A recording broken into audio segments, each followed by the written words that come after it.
उद्धव ठाकरे गटाकडून भाजपशी जवळीक साधण्याच्या प्रयत्नांवर उपमुख्यमंत्री एकनाथ शिंदे आणि त्यांच्या पक्षातल्या नेत्यांनी टीकेची झोड उठवली आहे। उद्धव ठाकरेंना सरडा आणि लाचार म्हणत सडकून टीका सुरू आहे। ही जवळीक आणि टीका यांचं विश्लेषण करणारा हा स्पेशल रिपोर्ट। विधिमंडळाच्या अधिवेशनात उद्धव ठाकरेंनी घेतलेली मुख्यमंत्री देवेंद्र फडणवीसांची ही भेट आणि सोबत आदित्य ठाकरेही, या भेटीचं कवित्व दिवसेंदिवस वाढत आहे। खरंच भाजप आणि उद्धव ठाकरे पुन्हा एक होणार का, ही चर्चा तेव्हापासून थांबण्याचं नाव घेईना। त्याचं कारणही तसंच आहे। या भेटीनंतर अचानक एके दिवशी दैनिक सामनातून मुख्यमंत्री देवेंद्र फडणवीसांचं अभिनंदन केलं गेलं। एरवी टीकेची झोड उठवणारा सामना अचानक कौतुकाच्या मार्गाने गेल्यामुळे आधीच उंचावलेल्या भुवया तशाच उंच राहिल्या। हे कमी म्हणून की काय, संजय राऊतांनी महापालिका निवडणुकीसाठी स्वबळाचा नारा दिला।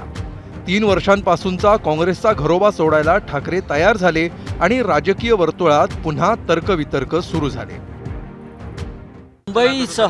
मुंबईसह नागपूरपर्यंत मी सांगेन, आम्ही स्वबळावर लढू, काय होईल ते होईल, एकदा आम्हाला आजमावायचंच आहे। नागपूरला सुद्धा मी स्वबळावर लढणार आहोत। माननीय उद्धवजीने आम्हाला तसे संकेत दिले। आत्ताच मी आमचे या शहराचे शिवसेनेचे प्रमुख प्रमोद मानमोडे यांच्याशी चर्चा केली।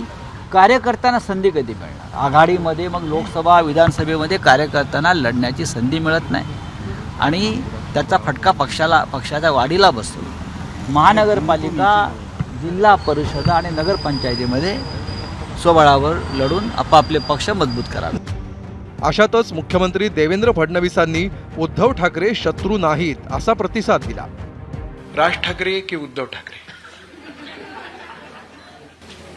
असं आहे की मी पुन्हा सांगतो, मागाशी मी सांगितलं की राजकारणात काही पक्क नसतं।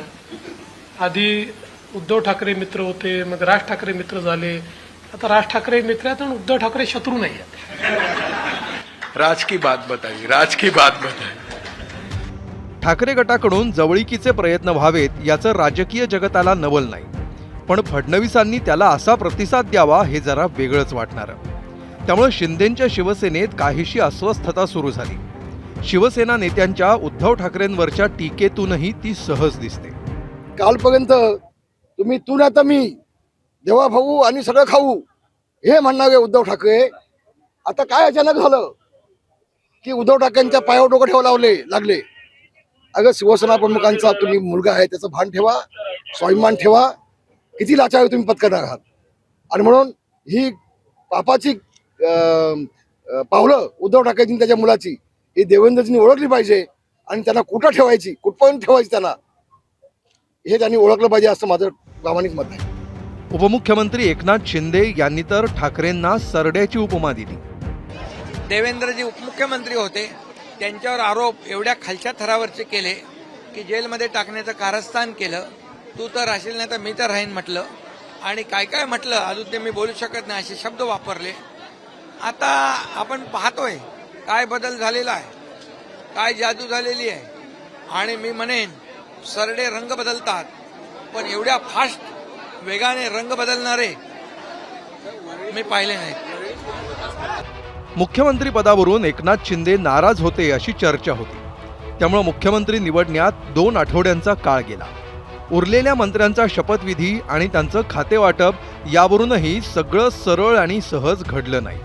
आता महिना होत आला पण जिल्ह्यांचे पालकमंत्री ठरेनात। एकीकडे भाजप आणि शिंदे गटातली ही रस्सीखेच आणि दुसरीकडे उद्धव ठाकरेंची नरमाई, यामुळे शिंदे गटाकडून कठोर प्रतिक्रिया येणं साहजिकच म्हणावं लागेल। मी एकच सांगतो, त्याच्यामध्ये फक्त ते स्वार्थासाठी एकत्र आले होते। लोकसभेच्या निवडणुकांमध्ये फेक नरेटिव्ह पसरवून लोकांची दिशाभूल करून मतं घेतली आणि मतं मिळाल्यानंतर ज्यांनी मतदान केलंय त्यांच्यात पाठीत खंजीर खुपसला। मी मुख्यमंत्री असताना मला फक्त रोज शिव्या, आरोप याशिवाय दुसरं काय दिलं नाही। भाजपच्या सध्याच्या प्रादेशिक राजकारणाला राष्ट्रीय कंगोर आहे। केंद्रातलं मोदी सरकार आता स्वबळावर नाही तर आघाडीचं आहे। त्यांना आपल्या बाजूला किंवा तटस्थ राहणारे पक्ष आणि खासदार हवेच आहेत। त्यामुळे शरद पवार उद्धव ठाकरेंसारख्या पक्षांना भाजप गोंजारत तर नाही ना, असं राजकीय विश्लेषकांना वाटतंय. आज शरद पवारांच्या नेतृत्वाखालचा राष्ट्रवादी काँग्रेस पक्ष असेल त्यांचे 8 खासदार आहेत. उद्धव ठाकरेंच्या नेतृत्वाखालचा शिवसेना असेल त्यांचे 9 खासदार आहेत. यांची उद्या जर राष्ट्रीय व्यापक भूमिकेतनं जर सहकार्याची गरज पडली आणि भाजपाने आवाहन केलं की आम्ही तुमच्या पक्षाच्या हिताला बाधा न आणता आम्ही आमच्या एका भूमिकेसाठी देशाच्या हितासाठी तुम्हाला सोबत घेऊ इच्छितो, तर अशा वेळेला राजकीय पक्ष नेहमीच अशा भूमिका घेतात की व्यापक राष्ट्रीय हितासाठी आम्ही अशी भूमिका घेत आहोत. म्हणूनच की काय, अलीकडे शिवसेना असो वा शरद पवारांचा राष्ट्रवादी काँग्रेस असो यांची भूमिका भाजपसोबत सुसंवादाची राहिली आहे. महापालिका, जिल्हा परिषदा, पंचायत समितीच्या निवडणुकांमध्ये महायुती आणि महाआघाडी करून लढणं सोपं नाही. पक्षवाढीसाठी या निवडणुका स्वबळावर लढणं कुठल्याही पक्षाच्या हिताचंच असतं. अधिकाधिक कार्यकर्त्यांना निवडणुकीची संधी याच निवडणुकात देता येते. त्यामुळे ही जवळीक आणि टीका या निमित्तानं तर नक्कीच नाही हे निश्चित. ब्युरो रिपोर्ट, एबीपी माझा. एबीपी माझा, उघडा डोळे बघा नीट.